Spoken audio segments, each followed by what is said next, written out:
इतने वोट से भाजपा हारेगी कि जीवन में कभी ये कहने का दुस्साहस नहीं कर पाएंगे कि हम लोग कुत्ता बिल्ली को भी खड़ा करेंगे तो चुनाव जीत जाएगा। दोस्तों, सबसे पहली बात यह कि बीजेपी के किसी नेता ने कभी भी बांकीपुर को लेकर ये नहीं कहा कि हम कुत्ता बिल्ली को भी खड़ा करेंगे तो वो भी चुनाव जीत जाएगा। ये बात फर्जी है, फेक है, अफवाह है।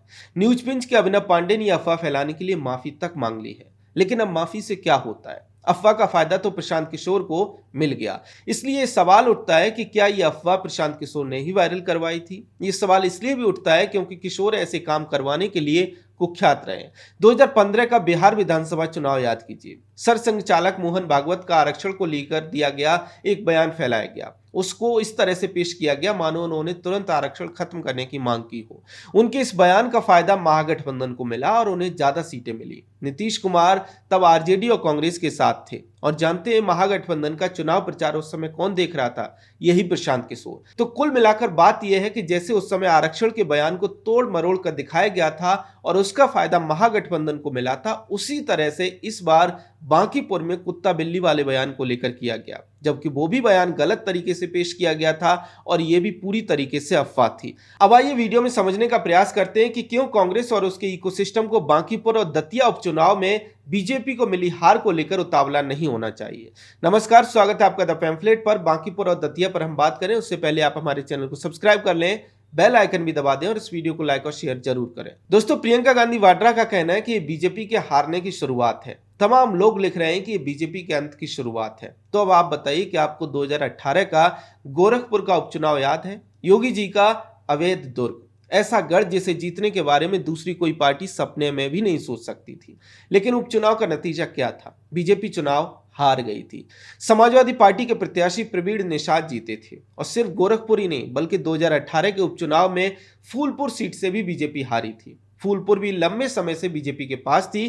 केशव प्रसाद मौर्य उप मुख्यमंत्री बने तो उन्हें सीट छोड़नी पड़ी थी। उपचुनाव हुए तो समाजवादी पार्टी के नागेंद्र प्रताप सिंह पटेल चुनाव जीत गए। 2018 में यह सब कुछ हुआ और 2019 में लोकसभा का चुनाव हुआ। ठीक एक साल के बाद बीजेपी ने 303 सीटें लोकसभा में जीती और उत्तर प्रदेश में भी भाजपा ने 62 सीटें जीत ली। इसका अर्थ यह है कि उपचुनाव के नतीजों के आधार पर किसी भी दल की राजनीतिक परिस्थिति को और आने वाले चुनावों की भविष्यवाणी को नहीं आंकना चाहिए, क्योंकि उपचुनाव की परिस्थितियां अलग होती हैं। सवाल उठेगा कि उपचुनावों में क्या अलग होता है। देखिए, उपचुनाव आमतौर पर उन सीटों पर होते हैं जिन सीटों पर पहले से स्थायी नेता का या तो निधन हो जाता है या फिर वो कोई दूसरा चुनाव लड़कर उस सीट को खाली कर देता है, या फिर किसी दूसरी परिस्थिति में जब सीट खाली हो जाती है तब उपचुनाव होता है। इससे होता यह है कि पुराने स्थायी नेता की जगह कोई नया चेहरा राजनीतिक दलों को उतारना पड़ता है और उस नए चेहरे को जनता उतनी जल्दी स्वीकार नहीं करती। ऐसे में दूसरी तरफ जो पुराना चेहरा है, जो बार बार हार रहा है, उसे लोग वोट करते हैं। बांकीपुर के केस में यही हुआ। ध्यान से समझिए, बांकीपुर सीट से नितिन नवीन जीतते आ रहे थे, लेकिन वे बीजेपी अध्यक्ष बने तो उन्हें राज्यसभा का सांसद बनाया गया। ऐसे में बांकीपुर की सीट खाली हुई और उस पर उपचुनाव हुआ। नितिन नवीन, जो कि बांकीपुर के स्थायी नेता हैं, वो इधर चले आए। ऐसे में बीजेपी ने वहां अपने कार्यकर्ता नीरज कुमार सिन्हा को टिकट दिया। नीरज सिन्हा प्रशांत किशोर के सामने हल्के कैंडिडेट कहे जा सकते हैं, क्योंकि किशोर कई वर्षों से मुख्य धारा की राजनीति में सक्रिय हैं, लंबे समय तक राजनीतिक दलों की रणनीति बनाते रहे, तो उनकी अपनी एक इमेज है। भले ही उसमें पीआर की बड़ी भूमिका है, लेकिन उन्होंने अपनी एक इमेज बनाई है। ऐसे में उनके सामने बीजेपी के प्रत्याशी नीरज सिन्हा हल्के पड़ गए और इसलिए लोगों का वोट किशोर की ओर शिफ्ट हो गया, जैसा कि 2018 में योगी जी के गोरखपुर छोड़ने पर और केशव प्रसाद मौर्य के फूलपुर छोड़ने पर हुआ था।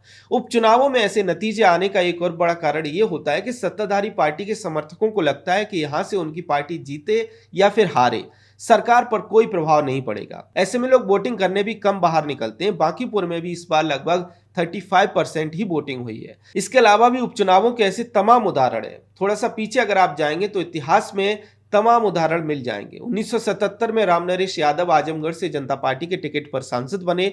बाद में उन्हें यूपी का सीएम बनाया गया तो उन्होंने लोकसभा सीट से इस्तीफा दे दिया। 1978 में, याद रखिए, सिर्फ एक साल के बाद 1978 में आजमगढ़ में दोबारा से चुनाव हुए और जनता पार्टी चुनाव हार गई, कांग्रेस चुनाव जीत गई। 1971 का गोरखपुर की मनीराम विधानसभा का उपचुनाव तो राजनीतिक इतिहास का बड़ा उलटफेर माना जाता है। महंत अवैधनाथ ने तब त्रिभुवन नारायण सिंह के लिए सीट खाली की थी, क्योंकि त्रिभुवन नारायण सिंह को यूपी का सीएम बनाया गया था। लेकिन उपचुनाव में त्रिभुवन नारायण सिंह चुनाव हार गए, इस वजह से उन्हें मुख्यमंत्री पद तक छोड़ना पड़ा था। तो कुल मिलाकर बात यह है कि उपचुनाव को उपचुनाव की तरह देखना चाहिए। ऐसे में इस निष्कर्ष पर पहुंच जाना कि प्रशांत किशोर या फिर उनकी पार्टी जन स्वराज ने कोई बहुत बड़ा कारनामा कर दिया, ऐसे देखना सही नहीं होगा और उसके पक्ष में ऐतिहासिक तथ्य हैं। खैर, बांकीपुर और दतिया के उपचुनाव में बीजेपी की हार के बाद एक और बात कही जा रही है कि यह बीजेपी के लिए संदेश है कि आने वाले चुनावों में बीजेपी हारेगी। दोस्तों, उपचुनाव को लेकर तो क्या विधानसभा चुनाव के नतीजों के बाद भी आगे की चुनावों की भविष्यवाणी नहीं करनी चाहिए, विशेष तौर पर बीजेपी के मामले में। क्यों? तो 2018 के राजस्थान, मध्य प्रदेश और छत्तीसगढ़ के विधानसभा चुनावों को याद करिए।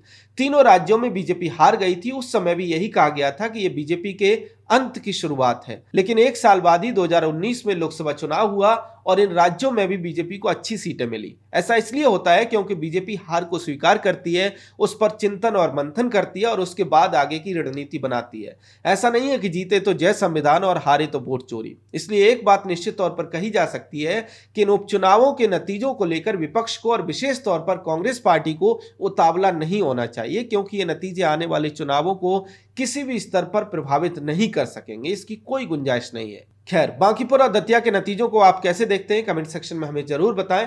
अगर आपको हमारा कंटेंट पसंद आता है तो हमारे चैनल को सब्सक्राइब भी कर लें। जय हिंद।